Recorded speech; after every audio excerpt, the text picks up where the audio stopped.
बोला इनामदार साहेब. काय जयराज, तुझ्या ऑफिसवर हल्ला झाला म्हणे? का हल्ला केला, कोणी केला, कशासाठी केला, काही काही कळत नाही बुवा. एकदा फसलो जयराज, आता पुन्हा नाही फसणार. मागच्या वेळेला तूच म्हणाला होतास ना, लेख छापून आल्यावर.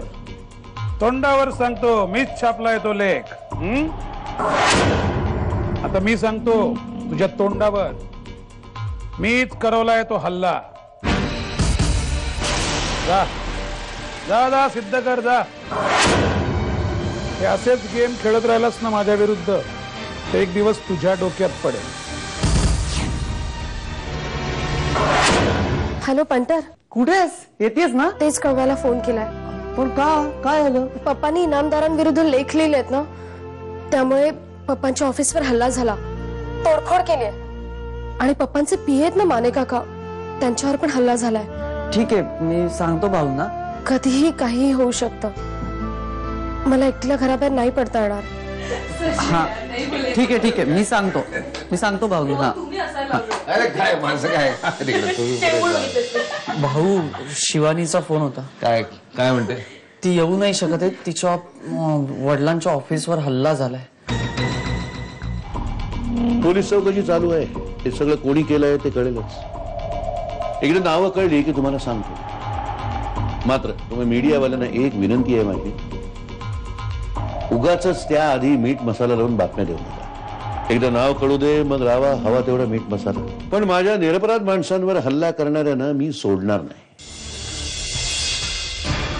साहेब, हा हल्ला इनामदारांच्या माणसाने केला असावा असा अंदाज आहे. त्याबद्दल तुम्हाला काय वाटतं? मला नाही असं वाटत. कसं आहे, इनामदारांसाठी माझे मतभेद आहे, पण तरीही इनामदार ह्या थराला जातील असं नाही वाटत मला.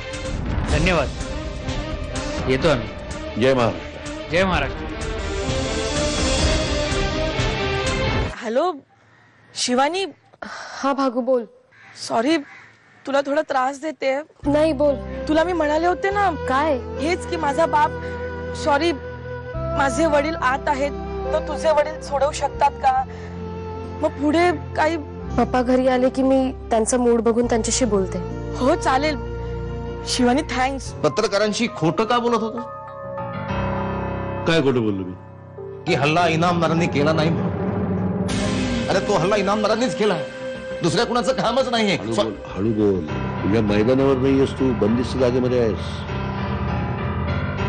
काही पथ्य पाळावी लागत. हल्ला इनामदारांनीच केला हे मलाही माहिती आहे, पण काही डावपेच असतात, त्यानुसारच आम्हाला वागायला लागतं. असं मी इथं यासाठी आलो होतो की तू इनामदारांच्या विरुद्ध जे लेख लिहिले तो माझ्यासाठी, माझ्या फायद्यासाठी असेल लिहिला, पण त्याचा मला फायदा झाला, त्याबद्दल धन्यवाद तुझे.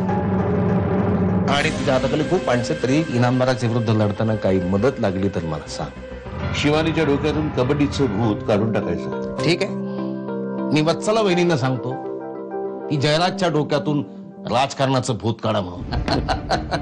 शर्म नहीं आती? पापा ने बोला था ना इधर नहीं आने का करके. चल. मुझे नहीं आना. एक मिनट, मैं इसका भाई हूँ और ये फैमिली मैटर है, कोई बीच में नहीं आएगा. अगं ऑफिसची लँडलाईन कोणी उचलत नाहीये, पप्पा मोबाईलही आन्सर करत नाहीयेत. काय करू कळत नाहीये. तुम्ही सगळ्यांनी मला छळायचं ठरवलंय का? दर 3-4 दिवसांनी कोणीतरी असं वागतं. अरे काय झालंय, काय का कंटेंट आहे मॅडम? होतात कुठे तुम्ही? ऑफिसमध्ये एवढी तोडफोड झाली, शांत कशी राहू शकता? अरे बघा, उगाच टेन्शन घेऊ का? तरी पण काळजी वाटतेच ना पप्पा.